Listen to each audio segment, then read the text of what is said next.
weeks, and we're so happy that we have Tia Tuesday. And this week, Tia introduces us to a woman who's a powerful advocate for people living with disabilities or chronic pain that challenges mobility. And we are pleased to welcome the co-founder of the Disabled Not Dead Society, Kimberly Nearing, and the CEO and co-founder of Black Women in Excellence, Tia Upshaw. Good morning to you both. Thanks for coming in. Good morning. Of course, we're excited. We're excited too. So, Kimberly, we're going to start with you. You co-founded the Disabled Not Dead Society. That name is fantastic. Tell us more about why you chose that name. I actually had to stop working 13 years ago. And when I started the process, it was one pension says you have to volunteer, one pension says you're not allowed to volunteer. And my doctor was filling with paperwork and he's like, I don't understand it. You're disabled, not dead. And it really stuck that, you know, I have this disability. I'm not able to be gainfully employed anymore, but now I have this time that I need to fill and find a new meaning.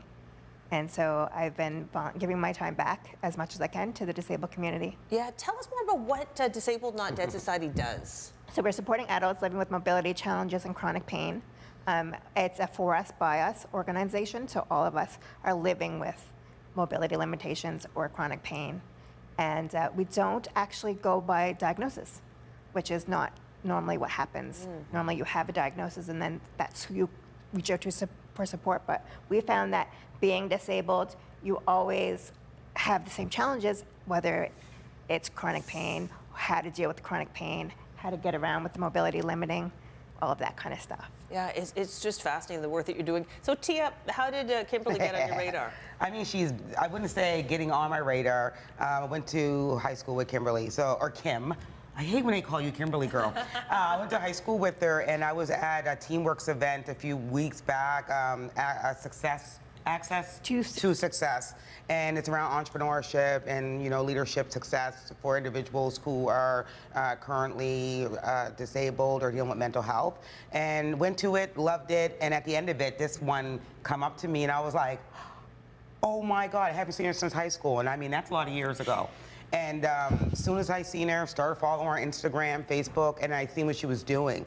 And I have a love for social media, but for non-for-profits. Yeah. And I was like, oh my goodness. And I still didn't say to her, apply for Tuesdays with Tia, but I did a call out for people to, fill out the form for the fall session. And she filled hers, she was one of the first ones. And then I had an opening today. So I was like, I'm not going to use you for the fall. Let's bring you in today. Oh, we're happy that you're here. Because both of you are fighting the good fight. Yeah. And I know that one thing that you wanted to do while you're here, Kimberly, is let people know some of the biggest misconceptions that people still have about people living with disabilities. So growing up in the 80s and 90s, it was always expected that I was to live at home and not be a valuable member of society. And I bought my own house 8 years ago. Like, yes, I live on a half acre.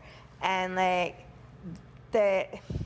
there's such a negative connotation around disability, and that, like, I'm a walking wheelchair user, so I split my time 60-40, 60% in the chair, 40% out of the chair.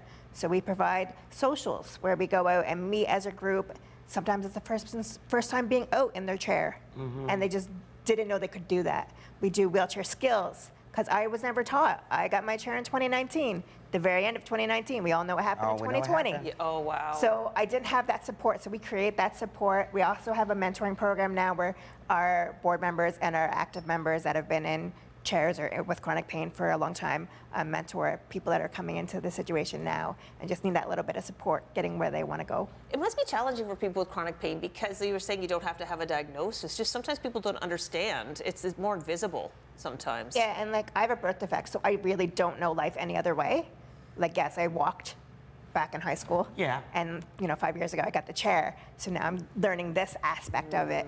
But like, you don't understand other people's perspectives sometimes, or people think, oh, you're in a wheelchair, your life is so terrible. But not hers. Not hers. But somebody that has a broken foot, that's a totally different. Yes. But it's temporary. It has been eye-opening though. I do have to find elevators. I do have to, it is more, I have to take more time to figure things out. That could be the worst thing that's ever happened to you. And I understand that. Yeah. And I can give you tips on how to get around more, or maybe that you should use the wheel wheeling machine that I can't remember the name of right now. Oh, the little Yeah. scooter. Why don't you have one? I don't need it. It's my injury's not that bad. I love them. So Yeah. I would love to see you on that rolling down Row B. Well, I would love it. I'm very fortunate that my situation is temporary, but Kimberly, it's really great that you've come in. I want to let people know how they can find you. We have to go to break, but we put all the information, your website on ours. Facebook and Instagram is our favorite. Okay, perfect. Follow you on the socials too. We got that information on our website, so you can check it out. Thank you so much, Tia, for introducing us Of to course, she's Kimberly. good people.